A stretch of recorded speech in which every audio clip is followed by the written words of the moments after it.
Welcome to LionHeart Talks, a series of podcasts from LionHeart. Hello and welcome to the LionHeart Talks podcast. This 6-part series is all about wellbeing. And on this episode today, we'll be talking about coping with change. I'm Jo Grant, I'm Training and Wellbeing Projects Manager at LionHeart, and I'll be your host today. And for this episode, I'm being joined by my colleague Tracy Evans, one of LionHeart's support officers. Good morning, Jo. Tracy, let's start by letting you introduce yourself. So as I mentioned, you're one of LionHeart's support officers. What does that entail? Okay, so as I say, my name's Tracy Evans and I'm a support officer for LionHeart. My main role is covering the helpline, taking the new calls and dealing with any calls that come through. And it could be a whole plethora of reasons why people contact us at LionHeart.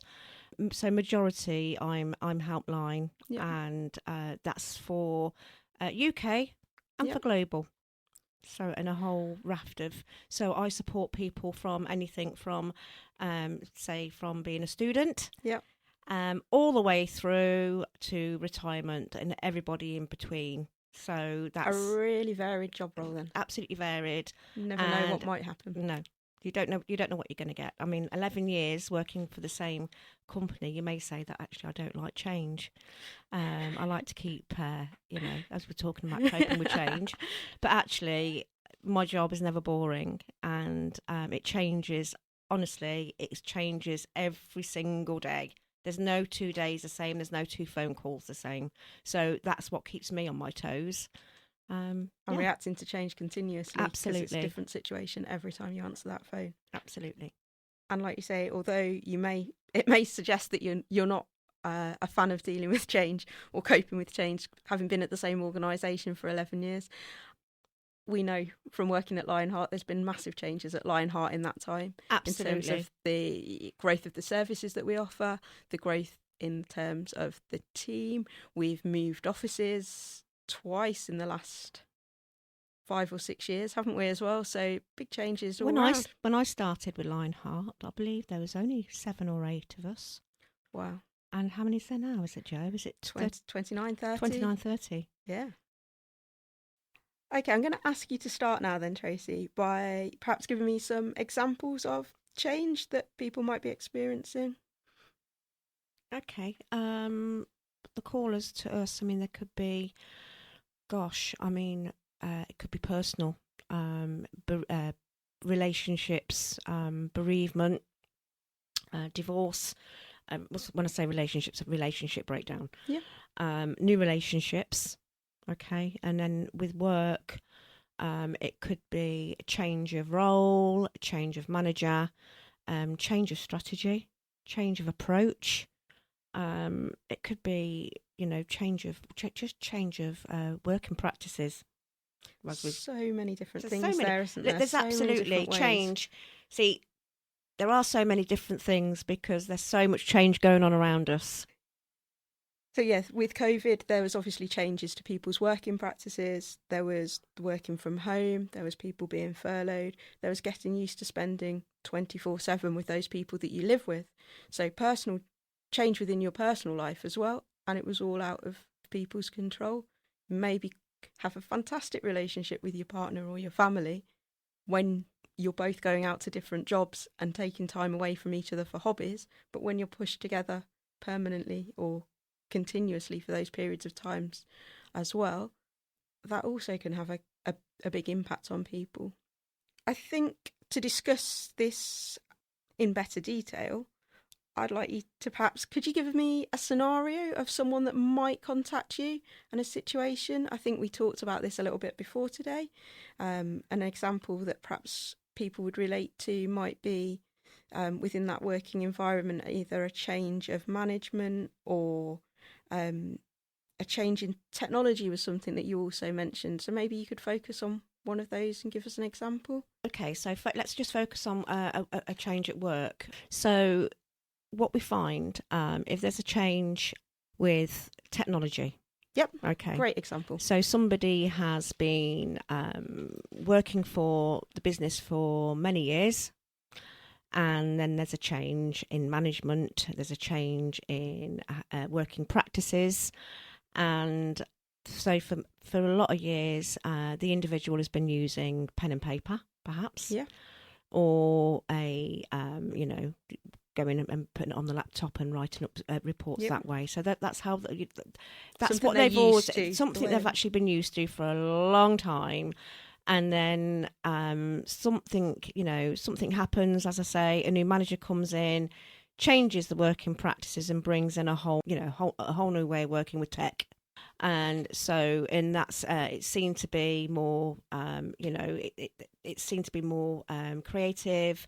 Outputs are better. It improves accuracy. So there's a lot of pros for the changes. Okay. Now, then what you're going to find is that some staff will absolutely embrace that change. They're open to it.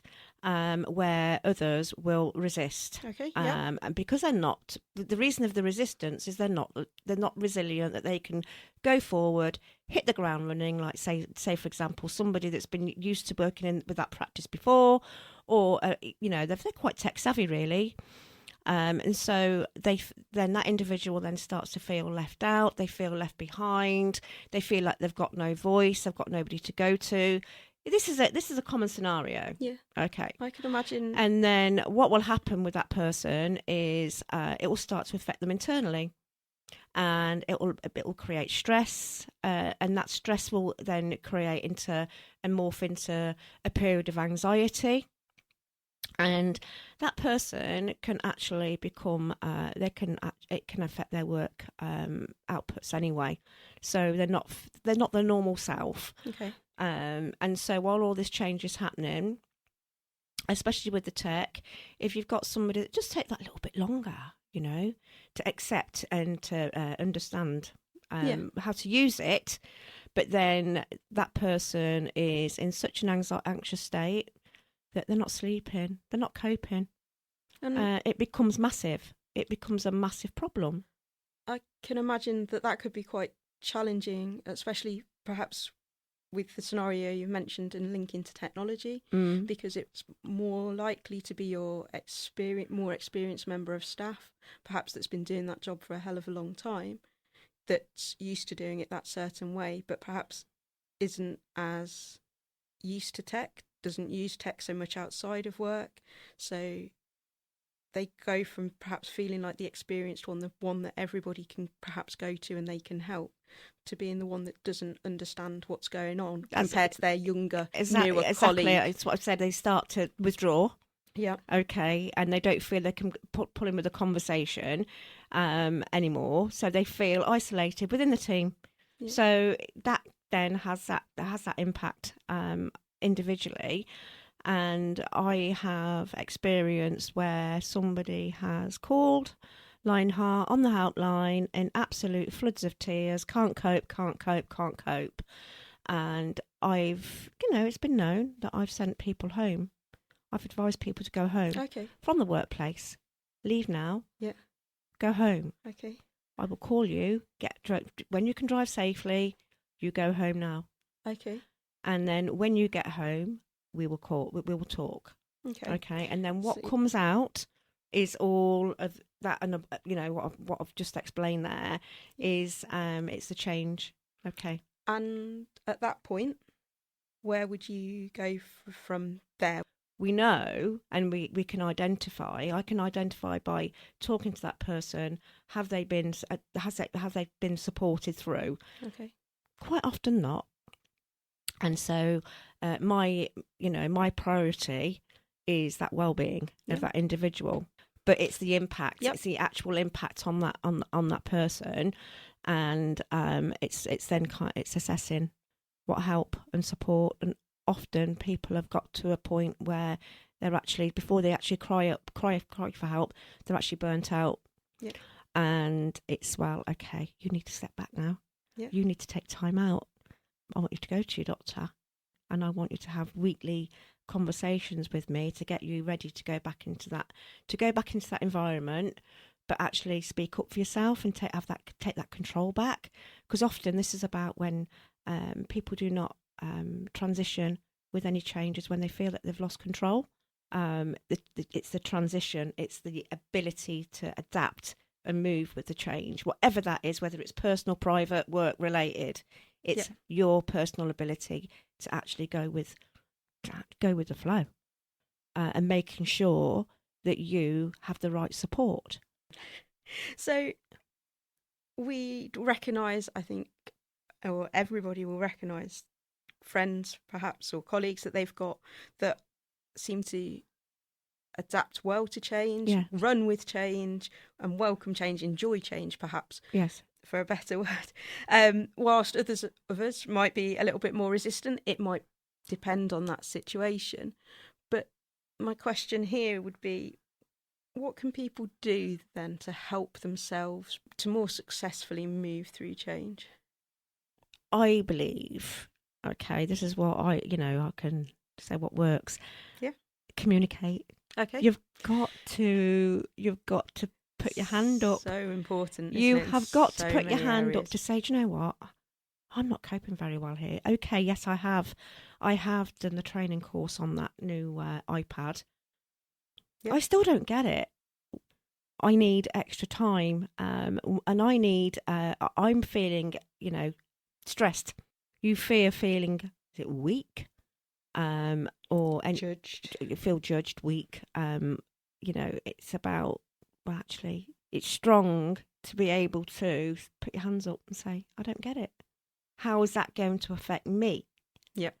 Okay. And then it can start to spiral into going down a road or a path that isn't actually reality. Yeah. It's a thought. It's a perception of what's going on.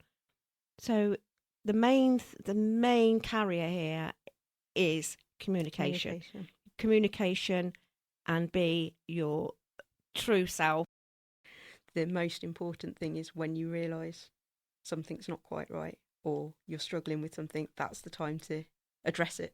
Don't wait and hope it gets better. Don't wait it gets better because it'll just fester. And that's what happens. That's when, when people call the helpline, Joe, it's at the point, often it's way down the line where they haven't dealt with things internalized or processed. It's processing what's going on around you. And if you can start earlier of right, okay, what do I need? But what do I need from you? Whether it's your manager, whether it's your colleague, whether it's the big boss, what do I need from you so I can be the best I can be? Don't run off and go down the road where actually, okay, I'll just carry on. I'll just mooch along. I'm just going along. I'll bumble along, and then whack. Before you know it, you've reached burnout. If you've got a good manager and you've got good colleagues, yes, then they're going to want to see the best from you, aren't they? Or get the best for you. So they're going to want to help you. They'd rather help you than see you struggling. Yeah.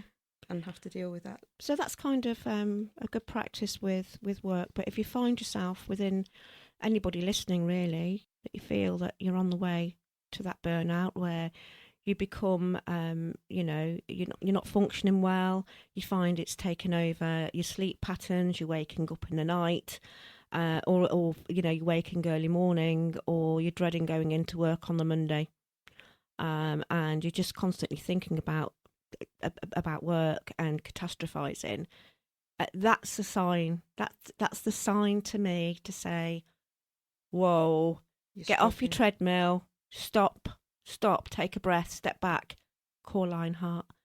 And that's what that's a common reason.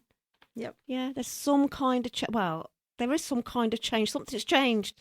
Something's happened in somebody's life, whatever it is, Something's changed, and that's why you're now struggling, isn't it? Yes. Yeah. There's been some change, and you can go back with somebody and find and plot a path with them to say, well, okay, then they can come with a reason, but actually you can go back on a path, and it could be there's bereavements along the way. There's family. There's been family issues as well, and it's like a rolling stone gathering moss.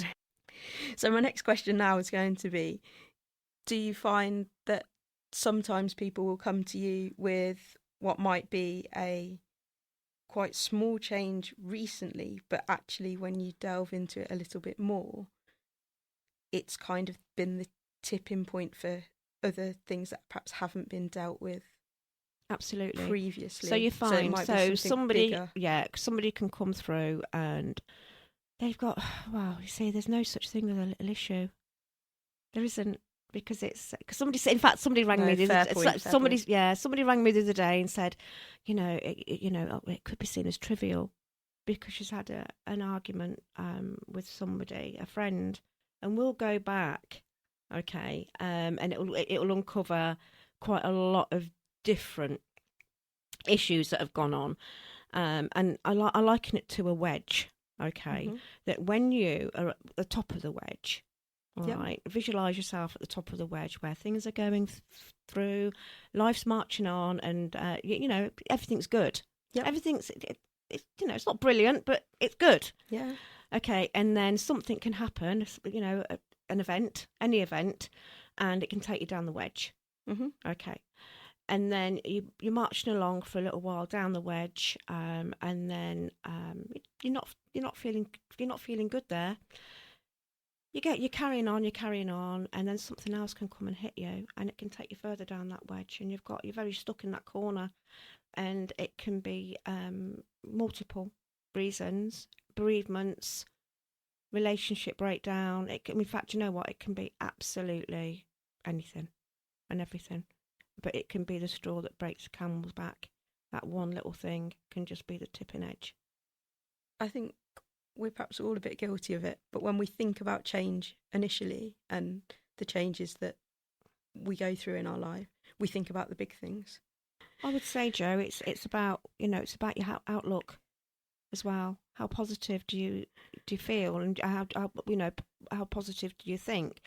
And if somebody's optimistic, they take an optimistic view. They can check. It's easy. It's like resilient. Yes. It's the word, isn't it? Resilient. Yeah. But it's where you are within yourself when you're not so resilient, and when you are down, and there's another change that comes flying, it becomes massive, and it becomes a catastrophe, and you start to catastrophize, and it can then lead to all sorts of mental health issues, physical health, and generally being down. Let's say when I say somebody's down, it can be down physically, it can be down mentally, it can be both. And that's what you find when that's when you can't cope with the change. Whereas the week before that other thing then come and bumped you, it was all fine. You coped with change. It was fine. And you've got to remember that actually everybody copes with change, because change is constant. So coping with change and finding it difficult to change, and if you do find it, well, I don't like change. I don't, like with the work. I'm comfortable. I don't want to change. I don't want things to change. Yeah. Well, actually, everything changes all the time. So, yes, you can cope with change, because it's when you actually think about it that you think, well, you can't cope. Yeah. Well, actually, and you have coped well. And you've managed. With everything that goes on, we do, because it's there. It's there throughout life, isn't it? Yeah. So I think you've touched there on resilience. I think we've covered a lot of what changes people might be going through, what that might feel like, why they might be struggling. But what are some of the advice that you might give somebody that's struggling? What can people do to help them? Okay. The biggest thing for me is just have that word in your head: support, communication, talk. Those words: talking, communication, support. And that, I'll just bring it back to what we do on the support helpline at LionHeart. That is your avenue. Okay, whenever you're not feeling, like I say, your full self. Okay, and you are feeling down. That is the time to pick up that telephone and call a support officer at LionHeart. That's where you'll get the support. Okay, and if there's anything going on, in your private life or with a working relationship, it's about getting the self belief back through conversation to go back and get that assertiveness, and Build your confidence. And build your confidence. Get that confidence to go back and communicate how you're feeling. Yeah. What are you bringing to the table as well? Yep. And it's about negotiating. You know, a lot of people feel that, oh God, they won't listen to me. You know, this is the expectation. No, they'll do nothing. Yeah, that is the expectation. But also what you need to realise that expectation, this is the support you need. What support are they giving to you? What support are you getting to enable you to reach that goal? Right now, you are not getting that support. Yeah. You haven't been talking. You've been keeping it in for yourself. So often that helpline, when the member rings the helpline, it's a really good, powerful, long conversation. You often get the long drawn breath. I say, just give it me. Just go for it. Just tell me everything. Yeah. Tell me everything. And then that's it then. It just all comes out in like an avalanche. That's the start of the support. And then what we'll do is that we'll start to tailor a pathway of support that is right for that individual. And would you give that individual advice on other things they could be doing to look after their well-being? Would you maybe their physical well-being in terms of perhaps the importance of sleep or getting activity, when getting somebody, fresh air? Yeah, but when somebody is down there, all right, making any changes initially is difficult. So it's really baby steps. Okay. I would never say, what I want you to do now in your lunch hour, I want you to go for an hour's walk and and do all this and do all that, and make sure you go to bed early, eat all the right things, and go to bed and get your 8 hours. It doesn't work like that in reality, because if somebody said that to me, it would go in one ear and out the other. It really would be, well, okay, then what can we do? What steps can you take today? What steps can you do over the week? What can you start to introduce? Perhaps, okay, not every lunchtime can you go for that walk, but maybe let's go for like one day. Just challenge yourself just to go for that. Try and get out for just 10 get minutes. out for 10 minutes for yourself on fresh say, air. like on a Monday. Right, okay, you can't do it every single day, but actually aim for that time. And then I often say, anybody that's not sleeping anyway, send to the website and pull down the stress support and the sleep, time to breathe exercise. Oh, yeah. It's because I say, look, I say, do you do meditation? No, often they're not, because they're not doing anything. No. Okay, so look, I'm got a little exercise for you this week. It takes the time to boil an egg. It's only 3 minutes. 3 minutes exercise, time to breathe. Just have a go. You probably won't get it first time, but once you start and just get into a habit, just build the habit up, and so to start introducing little things. And then over time, if somebody has got, when we start to look at what's actually happened. Like we said, when we start going back, it could feel a smaller thing, but it could be a massive thing, and we go back and go back and go back. Well, actually, there's been a lot that have gone on over a long period of time, and there's a lot of emotional build up in that case, in that sort of circumstance. First thing I would be doing is recommending our counselling support. If somebody is at a point where there's a change coming forward, there's a future change, or they would like to change, because people actually embrace change. They want to change. Yeah. It's not all about coping with change, as in everything's so, like negative and down. Actually, people actually want to change. They want to grow, but they don't know how. Different aspects, isn't it? It is. What we've not actually covered but it's today. coping. Yeah. It's still coping with change, because you want to make a change, you want the growth, and you want those goals, and you've got those aspirations, but you don't know how to go about it. And then it's about your own confidence and your own self-esteem to enable you. So again, it's a strategy. It is a string of coping with change, because right, you know where you want to go, but you don't know how to do it, and you feel stuck. Yep. So in that circumstance, I would be absolutely recommending our coaching support service. Yep. Yeah, a formal coaching. Yep. Where it's structured. Okay. And like with any sort of, when we say change, sometimes it's a new routine. And we need a new habit. We need to build a habit. it takes a while. Depends which book you read, but they'll tell you how many days or how many weeks or whatever it is to change a habit. It can take a long while. If you've got the will, okay, and then somebody can give you the tools to find the way, you're on it. Yep. Okay, you've got it, and then you can be you can be whoever you want to be, however you want to be. But it's when we get resilient and we can't cope with anything, change anything. Yeah. That is when I would say that's a call to action, really. So one of the things that we did talk about today, or prior to today, was this 888 concept. Yeah. Do you want to go into a little bit more detail? I will. On that? I mean, with the 888 concept, okay.